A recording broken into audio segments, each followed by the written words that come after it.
Hello guys, എന്തൊക്കെയുണ്ട് വിശേഷം? എല്ലാവർക്കും സുഖമാണോ? അപ്പോൾ ഇന്നത്തെ വീഡിയോ എന്ന് പറയുന്നത് ഒരു കുക്കിംഗ് വീഡിയോ ആണ്. ഒരു വ്ളോഗാണ് ഇത്. ഇന്ത്യൻ സ്റ്റൈലോ കേരള സ്റ്റൈലോ ഒരു കുക്കിംഗ് റെസിപ്പി അല്ല. ഇതൊരു സ്പാനിഷ് സ്റ്റൈൽ സാരഡൈൻ ഫിഷ് റെസിപ്പിയാണേ. ഇതിന് വലിയ ഇൻഗ്രീഡിയൻസോ കാര്യങ്ങളോ ഒന്നും വേണ്ട. വെറും ഒരു 4-5 സ്റ്റെപ്പിൽ തീരാവുന്ന റെസിപ്പിയേ ഉള്ളൂ. ഈസിയാണ്, നല്ല ടേസ്റ്റിയാണ്. അപ്പം നമുക്ക് സ്റ്റാർട്ട് ചെയ്താലോ? അപ്പം welcome back to my YouTube channel. അപ്പോൾ ഇതാ മത്തിയൊക്കെ ഞാൻ സെറ്റാക്കി റെഡിയാക്കി വെക്കുന്നുണ്ട്. മത്തിയും കൊണ്ടാണല്ലോ നമുക്കിത് ചെയ്തെടുക്കേണ്ടത്. ഇത് പിന്നെ ഞാൻ ഇന്ത്യൻ റെസ്റ്റോറൻറ്റ്സിലൊന്നും ഞാൻ ഇങ്ങനത്തെ ഡിഷ് ഞാൻ കണ്ടിട്ടില്ല. അതേപോലെ മലയാളീസിൻ്റെ ഇടയ്ക്കും ഇങ്ങനൊരു ഡിഷ് ഞാൻ ഉണ്ടാക്കുന്നതായിട്ട് ഞാൻ കേട്ടിട്ടോ കണ്ടിട്ടോ ഇല്ല. ഇത് ഞാനൊരു സ്പാനിഷ് ഒരു റെസ്റ്റോറൻറ്റിൽ ഞാൻ ഒന്ന് പോയി കഴിച്ചിട്ടുണ്ടായിരുന്നു. അതേപോലെ ഞാനൊരു വ്ളോഗിൽ ഞാൻ കണ്ടിട്ടുണ്ടായിരുന്നു ഇതേപോലെ ഒരാളുണ്ടാക്കുന്നത്. അങ്ങനെ ഞാനിത് ട്രൈ ചെയ്ത് നോക്കിയതാണ്. നല്ല ടേസ്റ്റ് ഉണ്ടായിരുന്നു. അപ്പം അത് ഞാനൊരു 3-4 തവണ ഞാൻ ഇത് എൻ്റെ ഫ്രണ്ട്സിനായിരുന്നാലും റിലേറ്റീവ്സിനായിരുന്നാലും ഞാനിത് സെർവ് ചെയ്ത് കൊടുത്തിട്ടുണ്ടായിരുന്നു. അവരും പറഞ്ഞു നല്ല കിടിലം റെസിപ്പിയാണല്ലോ എന്ന്. അപ്പം ഞാൻ വിചാരിച്ചു എന്തുകൊണ്ട് നിങ്ങൾക്കും കൂടി പറഞ്ഞു തന്നുകൂടെ ഈ വ്ളോഗിൽ എന്ന് വിചാരിച്ചു. അപ്പോൾ ഇതിൻ്റെ original name Spanish style fried sardines എന്നാണ്. ഇത് നല്ല ടേസ്റ്റി ആയിട്ടും ക്രിസ്പി ആയിട്ടും കിട്ടുന്ന ഒരു സംഭവമാണ്. അപ്പം ഞാൻ അതിന് വേണ്ടിയിട്ട് എടുത്തിട്ടുള്ളത് മൈദപ്പൊടി എടുത്തിട്ടുണ്ട്, അതായത് ഓൾ പർപ്പസ് ഫ്ലോർ എടുത്തിട്ടുണ്ട്. അത് നിങ്ങൾക്ക് ആവശ്യത്തിന് എത്രയാണോ മീനിൻ്റെ ക്വാണ്ടിറ്റി, അപ്പോൾ അതിന് വേണ്ടിയിട്ട് അത്രയും അളവിനൊന്ന് മുക്കി പിടിക്കാൻ വേണ്ടിയിട്ടാണ് അതെടുത്താൽ മതി. അതിനുശേഷം 2 മുട്ട പൊട്ടിച്ചൊഴിച്ചിട്ടുണ്ട്. അതേപോലെ കുറച്ച് മല്ലിയിലയും കുരുമുളക് പൊടിയും ഉപ്പും കൂടിയാണ് ഞാൻ ചേർത്തിട്ടുള്ളത്. അപ്പോൾ നമ്മൾ മുട്ടയിലെല്ലാം ആഡ് ചെയ്ത് ബീറ്റ് ചെയ്യാനായിട്ട് എടുക്കുവാണേ. ഇതിനങ്ങനെ പ്രത്യേകിച്ച് കഷ്ടപ്പാടോ ഒന്നും ഇല്ല. മീനുണ്ടോ, കുറച്ച് ഇൻഗ്രീഡിയൻസ് ഉണ്ടോ, റെഡിയാണ് സംഭവം. നല്ല ടേസ്റ്റി ആയിട്ട് കഴിക്കാൻ പറ്റണ ഒരു റെസിപ്പിയും കൂടിയാണിത്.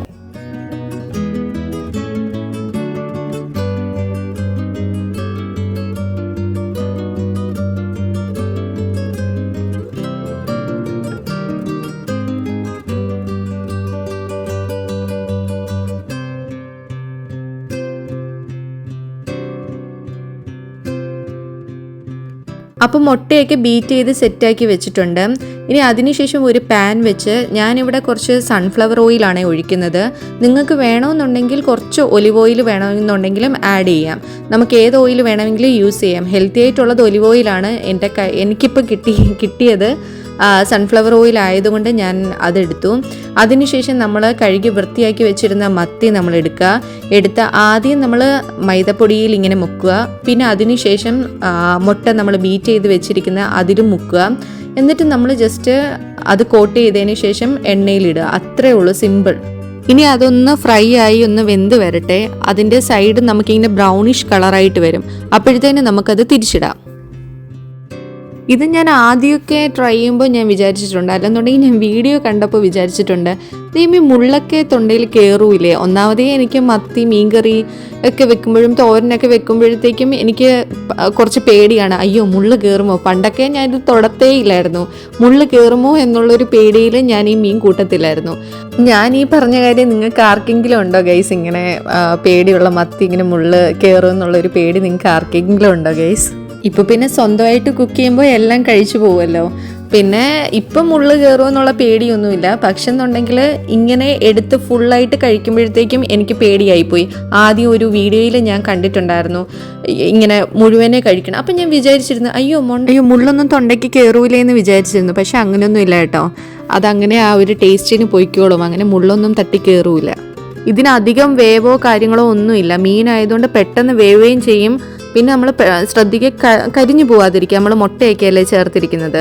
എനിക്കിപ്പോഴൊക്കെ ഭയങ്കര ഇഷ്ടമാണ് ഇങ്ങനത്തെ പുതിയ ഡിഷസൊക്കെ ട്രൈ ചെയ്ത് റിലേറ്റീവ്സിനും ഫ്രണ്ട്സിനും ഒക്കെ ഇങ്ങനെ ട്രൈ ചെയ്യാൻ കൊടുത്ത് അവരുടെ സന്തോഷവും അവർ പറയും അടിപൊളിയായിട്ടുണ്ടെന്നൊക്കെ പറയുന്നത് കേൾക്കാനൊക്കെ എനിക്ക് ഭയങ്കര സന്തോഷമാണ്. പണ്ടൊന്നും ആ ഒരു ഇതൊന്നും ഇല്ലെങ്കിലും പക്ഷെ ഇപ്പം എനിക്ക് എന്തോ അങ്ങനെയൊക്കെ ഭയങ്കര ഇഷ്ടമാണ്. പുതിയ ഡിഷസൊക്കെ കാണുമ്പോൾ ഒന്ന് ട്രൈ ചെയ്യാൻ എനിക്ക് കുറച്ച് ഇഷ്ടമാണ്.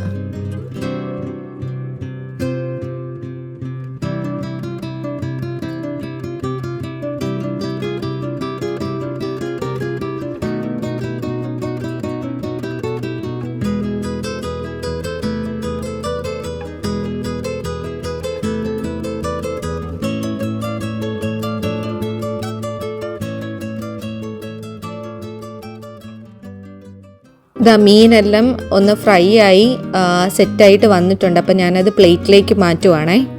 ഇത് ഞാനങ്ങനെ നോർമലി കണ്ടിട്ടില്ലാത്തൊരു ഡിഷ് ആയതുകൊണ്ടാണ് ഞാൻ നിങ്ങൾക്കും കൂടി ഷെയർ ചെയ്യുന്നത്. അപ്പം അതെല്ലാം സെറ്റായിട്ട് വന്നിട്ടുണ്ട്, നല്ല ക്രിസ്പി ആയിട്ടുണ്ട്.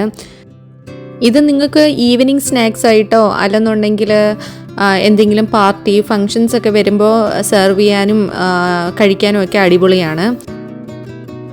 ഞാൻ ഇതിൻ്റെ കൂടെ ഇപ്പോൾ ആഡ് ചെയ്യുന്നത് കുറച്ച് മയോണൈസും അതേപോലെ കെച്ചപ്പുമാണ് ആഡ് ചെയ്യുന്നത്. ഇതിൻ്റെ കൂടെ നിങ്ങൾക്ക് വേണമെങ്കിൽ ലൈമും കൂടി വെക്കാം. ലൈം ഇങ്ങനെ സ്ക്യൂസ് ചെയ്തിൻ്റെ മണ്ടയിൽ ഒഴിച്ച് കഴിഞ്ഞാൽ അതും വേറൊരു ടേസ്റ്റ് ആയിരിക്കും. എനിക്ക് എൻ്റെ പേഴ്സണലി കുറച്ചും കൂടി ടേസ്റ്റി ആയിട്ട് ഇങ്ങനെ കഴിക്കാനാണ്. ഇത് മുക്കി കഴിക്കുന്നതാണ് കുറച്ചുകൂടി ടേസ്റ്റ്. ഇതാ നിങ്ങൾക്ക് കാണുമ്പോൾ തന്നെ അറിയാം, നല്ല ക്രിസ്പിയാണ് സംഭവം. അതേപോലെ ഇത് മുക്കി കഴിക്കാനും നല്ല ടേസ്റ്റിയാണ്. നല്ല ഫങ്ഷൻസും അതേപോലെ ഇവൻറ്റ്സ് ഒക്കെ വരുമ്പോൾ നിങ്ങൾക്ക് ഇതൊന്ന് ട്രൈ ചെയ്യാവുന്നതാണ്. നല്ലൊരു റെസിപ്പിയാണ്. നിങ്ങൾക്ക് കൂടുതലും ഒലിവ് ഓയിലിൽ യൂസ് ചെയ്യുകയാണെങ്കിൽ കുറച്ചും കൂടി ഹെൽത്തി ആയിരിക്കും. ഇപ്പം നമ്മളിങ്ങനെ കടിക്കുമ്പോൾ തന്നെ മുള്ളൊന്നും നമുക്കറിയാൻ പറ്റൂല. അതായത് ആ ഒരു ടേസ്റ്റിൽ അതെല്ലാം അങ്ങ് കഴിച്ചങ്ങ് പോവും. നമ്മൾ മുള്ളൊന്നും സെപ്പറേറ്റ് എടുത്ത് കളയേണ്ട ആവശ്യമൊന്നുമില്ല. അത് ആ ഒരു കഴിച്ച് അങ്ങനെ അങ്ങ് പോവും. നമുക്കതിൻ്റെ ആ ഒരു ബുദ്ധിമുട്ടൊന്നും നമ്മൾ അറിയൂല. നല്ല ടേസ്റ്റിയാണ്. കുഞ്ഞ് മത്തി കിട്ടുകയാണെന്നുണ്ടെങ്കിൽ അതാണ് കുറച്ചും കൂടി നല്ലത്. വലിയതിന് ചിലപ്പോൾ അത്രയും ടേസ്റ്റ് കാണൂലേ. ഈ കുഞ്ഞതാകുമ്പോൾ ചെറിയ ചെറിയ പീസസും ആയിരിക്കാം, നമുക്ക് കടിക്കാനും കഴിക്കാനും ഒക്കെ ഈസി ആയിരിക്കും.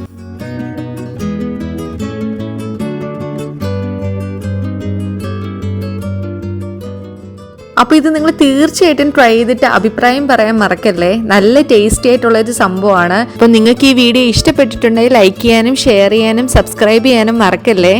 അപ്പോൾ നെക്സ്റ്റ് ഒരു വീഡിയോ ആയിട്ട് വരാമേ. അപ്പോൾ ബൈ.